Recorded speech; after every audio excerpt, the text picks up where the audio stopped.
الحمدللہ والسلام علی رسول اللہ۔ یہ کچھ سوالات ہیں۔ کیا زندہ شخص بیری کے پتوں سے غسل کر سکتا ہے؟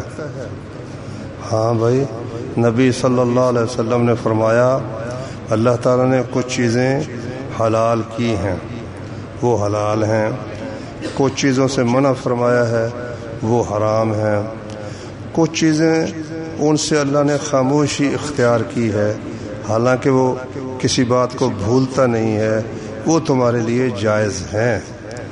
اس لیے دین کے مسائل میں تو جو اللہ کے رسول نے بتایا اس کے علاوہ دین نہیں بن سکتا، جائز نہیں۔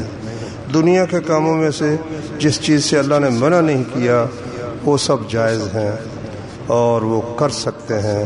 اس لیے بیری کے پتوں سے کوئی غسل کرے، کوئی صابن سے غسل کرے، کوئی دودھ یا لسی سے غسل کرے، سب ٹھیک ہے، اس میں کوئی حرج کی بات نہیں۔ جو بھائی باتیں کر رہے ہیں بھائی تھوڑی دیر خاموش ہو جائیں، اللہ جزا دے۔ میت کو غسل دینے کا مسنون طریقہ بتا دیں۔ مسنون طریقہ یہی ہے بھی پہلے اس کا صفائی کریں، پیٹ کو ملیں گیلا کر کے ہاتھ، تاکہ کوئی آلائش وغیرہ جو ہے وہ نکل جائے۔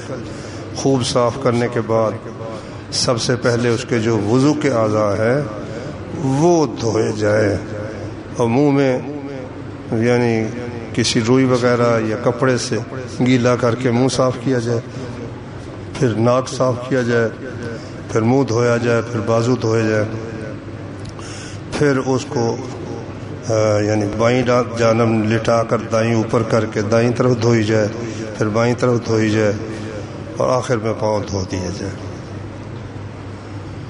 اکثر مساجد قبرستانوں کے اندر ہوتی ہیں، کیا اس مسجد میں نماز ہو جاتی ہے؟ الحمدللہ اکثر مساجد قبرستانوں میں نہیں ہوتی ہیں۔ کو خاص لوگ ہیں، چند ایک قبر پرست، وہ قبروں مسجد کے اندر قبریں بناتے ہیں، انہوں نے اپنا نشان بنا لیا ہے۔ تو نبی صلی اللہ علیہ وسلم نے قبروں میں نماز پڑھنے سے منع کیا ہے، اس لیے ایسی مسجد جس کے اندر قبریں بنی ہوئی ہوں وہاں نماز نہیں پڑھنی چاہیے۔ لوگ مساجد پر اپیل وغیرہ کرتے ہیں اپنی ذات کے لیے، ان کو دینا درست ہے؟ اگر تو تحقیق آپ کریں اور واقعی وہ مستحق ہے پھر تو ٹھیک ہے، لیکن یہ جو عام سلسلہ چلا ہوا ہے، حضرت عمر نے ایک شخص کو دیکھا وہ مانگ رہا تھا تو اس کا وہ پکڑ کرنا تو تقسیم کر دیا کہ یہ تو اور مانگ لے گا، تو اس کو تقسیم کر دیا۔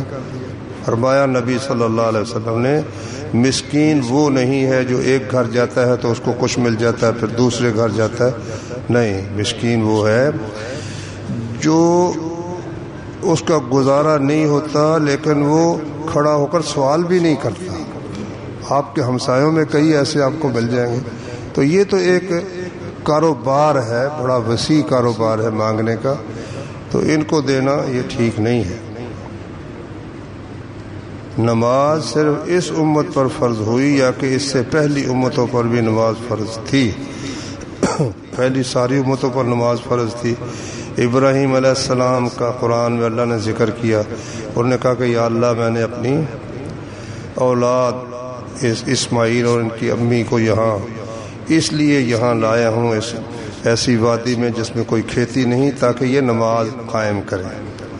اور ان کے بیٹے اسماعیل علیہ السلام کا اللہ نے ذکر کیا سورہ مریم میں، وَكَانَ يَأْمُرُ أَهْلَهُ بِالصَّلَاةِ وَالزَّكَاةِ، وہ گھر والوں کو نماز کا اور زکوٰۃ کا حکم دیتے تھے۔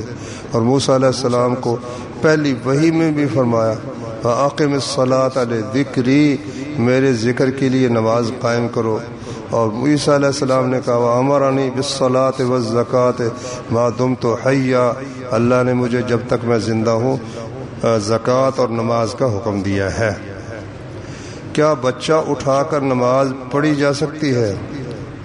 ہاں، وہ جو نماز کے متعلق ایک اور حدیث مجھے یاد آ گئی کہ نبی صلی اللہ علیہ وسلم نے فرمایا لا خیر فی دین لیس فیہ صلاۃ، جس دین میں نماز نہیں اس میں کوئی خوبی ہے ہی نہیں۔ کوئی خوبی ہے ہی نہیں جس دین میں نماز نہ ہو۔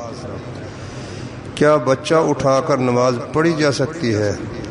ہاں، امامہ تھی آپ کی نواسی، زینب کی بیٹی، آپ اسے اٹھا کر آپ نے نماز پڑھی، اور جب سجدے میں جاتے اس کو بٹھا دیتے، جب اٹھتے تو اس کو اٹھا لیتے۔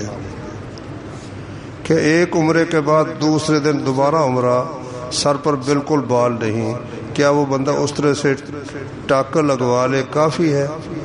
نہیں بھائی، یہ جو ہے نا کہ تھوڑا سا ایک جگہ سے کاٹ لیتے ہیں، نہیں، سارا سر جو ہے یا کترانا پڑے گا یا مونڈنا پڑے گا۔